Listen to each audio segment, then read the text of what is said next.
പ്രശ്നങ്ങൾ പറഞ്ഞാൽ യൂട്യൂബ് ചാനലിലേക്ക് മാന്യ പ്രേക്ഷകർക്ക് സ്വാഗതം. അഖില പെരുമാതുറ മുസ്ലിം ജമാഅത്ത് സംയുക്തമായി സംഘടിപ്പിച്ചിരിക്കുന്ന പ്രതിഷേധ റാലിയാണ് ഈ വാഹനത്തിന്റെ തൊട്ടു പിന്നാലെ കടന്നു വരുന്നത്. ഈ പ്രതിഷേധത്തിലേക്ക് അണിചേരുവാൻ ഈ നാട്ടിലെ എല്ലാ നല്ലവരായ ദീനി സ്നേഹികളെയും നാട്ടുകാരെയും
ഫാഷിസത്തിൽ ചെന്നായിക്കൂട്ടം നാടിൻ സ്വസ്ഥതയില്ലാതാക്കി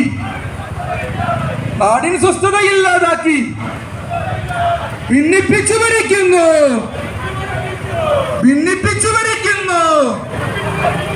പ്രതിഷേധങ്ങളെ ചോരയിൽ മുക്കി ഭയപ്പെടുത്താൻ നോക്കുന്നു.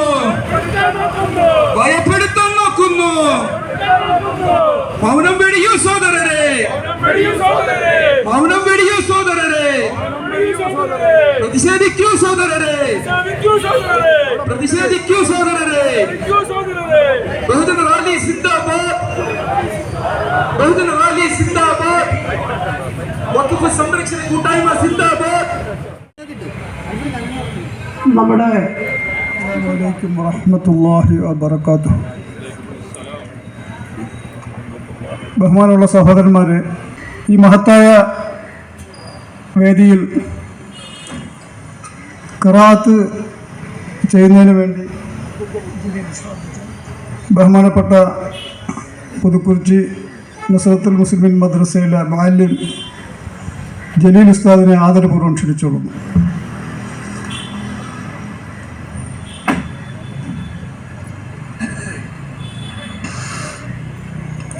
السلام عليكم ورحمة الله. أعوذ بالله من الشيطان الرجيم.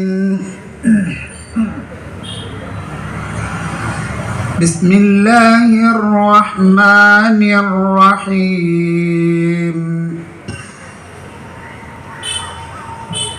يا أيها الذين آمنوا هل أدلكم على تجارة تنجيكم من عذاب أليم. تؤمنون بالله ورسوله وتجاهدون في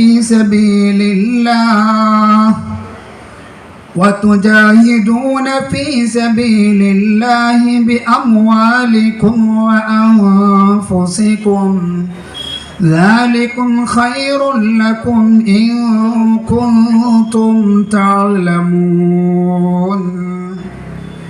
يغفر لكم ذنوبكم ويدخلكم جنات تجري من تحتها الأنهار ومساكن طيبة في جنات عدن، ذلك الفوز العظيم. وأخرى تحبونها نصر من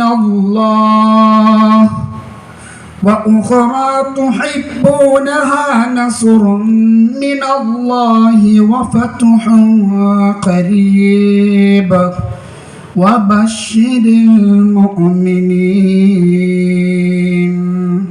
صدق الله العظيم. السلام عليكم ورحمة الله. ബഹുമാനമുള്ള സഹോദരന്മാരെ,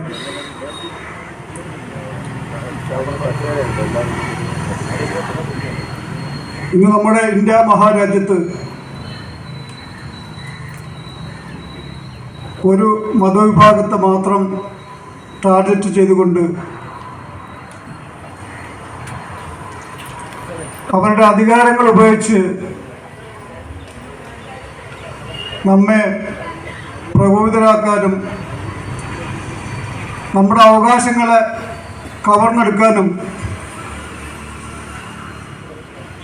നമ്മെ ഇല്ലാതാക്കാൻ എന്നുള്ള മിഥ്യാധാരണയിലുള്ളൊരു പരിശ്രമം നടക്കുന്നുണ്ട്.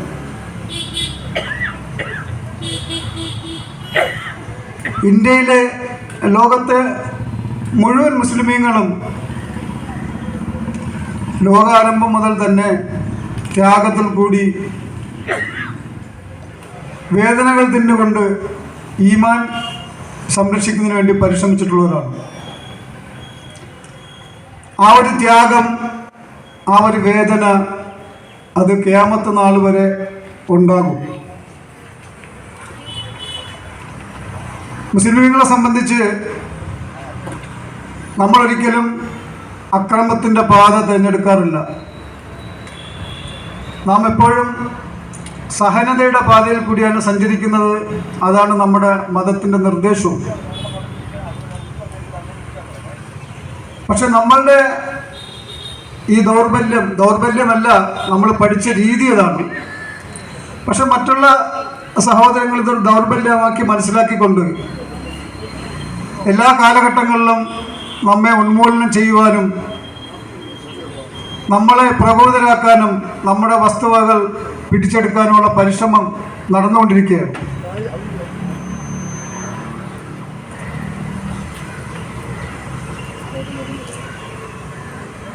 നമ്മുടെ ബഹുമാനപ്പെട്ട ഉസ്താദ് ഖുർആന്റെ ഒരു ഭാഗം ഇവിടെ ഓതി. അപ്പം അദ്ദേഹം പറഞ്ഞു, യാ അയ്യുഹല്ലദീന ആമനു ഹൽ അദുല്ലുക്കും അലാ തിജാറത്തുൻ തുൻജീക്കും മിൻ അദാബിൻ അലീം തുഅ്മിനൂന ബില്ലാഹി വറസൂലിഹി വതുജാഹിദൂന ഫീ സബീലില്ലാഹി അംവാലുക്കും അൻഫുസക്കും എന്ന് പറഞ്ഞ ആയത്ത്. യഥാർത്ഥത്തിൽ അള്ളാഹുവും അവൻ്റെ റസൂലും നമ്മളോട് പറഞ്ഞിരിക്കുന്ന കച്ചവടം അള്ളാഹുവിലും റസൂലിലും വിശ്വസിക്കുക, ദീനിന്റെ മാർഗത്തിൽ നമ്മൾ പരിശ്രമിക്കുക. അപ്പൊ ഈ ഒരു പരിശ്രമം നമ്മൾ ചെയ്യുന്നത് കാരണമായിട്ട് നമുക്ക് കിട്ടാൻ പോകുന്ന ഒരുപാട്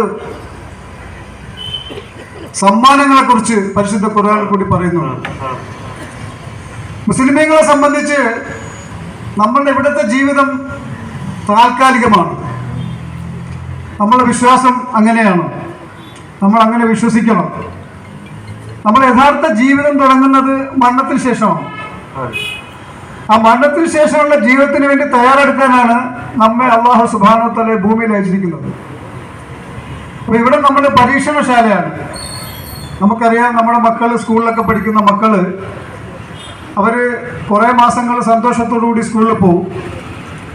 പിന്നെ അവർ നല്ല പഠിച്ചിട്ടുണ്ടെങ്കിൽ വളരെ സന്തോഷത്തോടുകൂടി പരീക്ഷ എഴുതും. ആ പരീക്ഷ കൊണ്ട് ഉദ്ദേശിക്കുന്നത് അവരെ ബുദ്ധിമുട്ടിക്കലല്ല, അവർക്ക് ഉയർച്ചകൾ കൊടുക്കാൻ വേണ്ടിയാണ് പരീക്ഷാ സമ്പ്രദായം വെച്ചിരിക്കുന്നത്. ഇതേപോലെ മുസ്ലിമീങ്ങളായ നമ്മളുടെ ഈമാൻ വർദ്ധിക്കാൻ വേണ്ടി അള്ളാഹുവിൻ്റെ അറിവോടുകൂടി ചില പരീക്ഷണങ്ങൾ നമുക്ക് വന്നുകൊണ്ടിരിക്കും.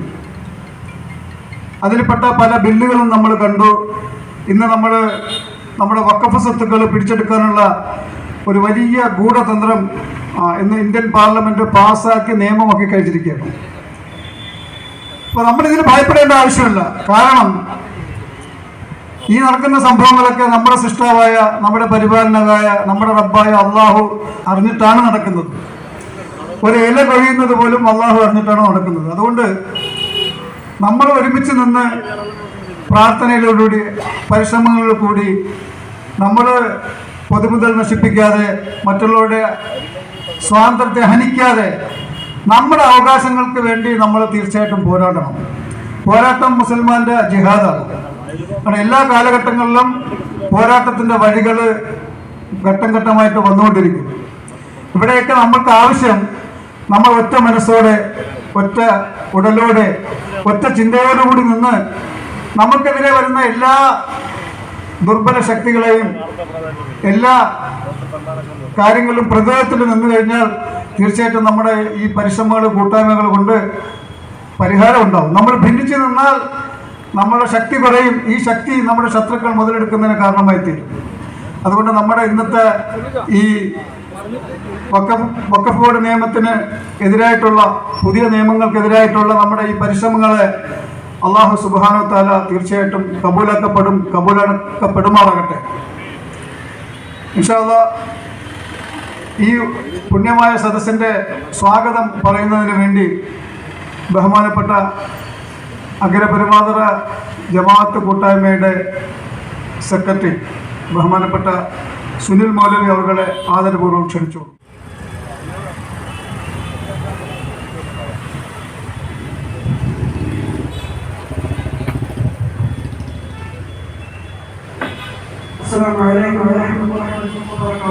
മോഡി സർക്കാർ ഒരുപാട് നിയമങ്ങൾ പാസാക്കിയിട്ടുണ്ട്. അത് NRC ആയിട്ടും മുത്തലാഖായിട്ടും കാശ്മീരിന്റെ പദവി എടുത്തു കളഞ്ഞുകൊണ്ടും ഒക്കെ നമ്മളെ പിടിമുറുക്കിക്കൊണ്ടിരിക്കുന്ന ഈ കാലഘട്ടത്തിൽ വഖഫ് സ്വത്തിൽ കൈകടത്തിയപ്പോൾ നമുക്കത് പ്രതിഷേധിക്കാതിരിക്കാൻ നിർവാഹമില്ലാത്ത സാഹചര്യമാണ്. കാരണം നമ്മുടെ ആരാധനാലയങ്ങൾ, നമ്മുടെ വിദ്യാഭ്യാസ സമ്പ്രദായങ്ങൾ എല്ലാം അതിൽ ഉൾപ്പെടുന്നതാണ്. അടുത്തതായി ഈ പുണ്യമായ സദസ്സിൻ്റെ ഉദ്ഘാടനമാണ്. നമ്മുടെ നാടിൻ്റെ അഗ്രപെരുമാതരയുടെ അഭിമാനമായ, നാട്ടിലെ എല്ലാ പ്രവർത്തനങ്ങളുടെയും ചുക്കാൻ പിടിക്കുന്ന ബഹുമാനപ്പെട്ട സെൻട്രൽ പള്ളി ജുമാ മസ്ജിദിൻ്റെ അനിഷേധ്യനായ സെക്രട്ടറിയും ചിറയൻകീഴ് ഗ്രാമപഞ്ചായത്തിൻ്റെ പ്രസിഡന്റുമായ ബഹുമാനപ്പെട്ട അബ്ദുൽ വാഹിദ് റബ്ബ അവരുടെ ആദരപൂർവ്വം ക്ഷണിച്ചു.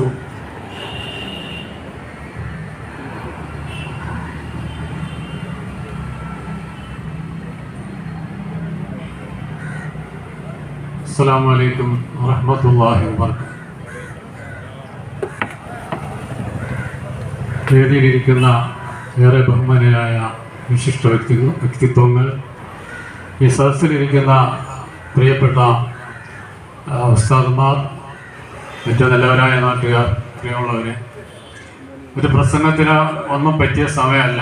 അല്ലെങ്കിലും നമുക്ക് തന്നെ വ്യക്തതയില്ലാത്ത ഒരു വിഷയത്തിൻ്റെ മേൽ നടന്ന പ്രതിഷേധവും അതിനോടനുബന്ധിച്ചുള്ള ഒരു സമ്മേളനമാണ് നടന്നത്. അപ്പോൾ അതിനെക്കുറിച്ച് നമുക്ക് വ്യക്തത വരേണ്ടതുണ്ട്. വഖഫ് സ്വത്തിനെ കുറിച്ചിട്ട് നമുക്ക് നല്ല വ്യക്തത വരുത്തേണ്ടതുണ്ട്. എനിക്ക് തന്നെ യഥാർത്ഥത്തിൽ ഞാൻ പലപ്പോഴും ഇങ്ങനെ ചിന്തിക്കാറുണ്ട്, ഒരു പിടികിട്ടുന്നില്ല.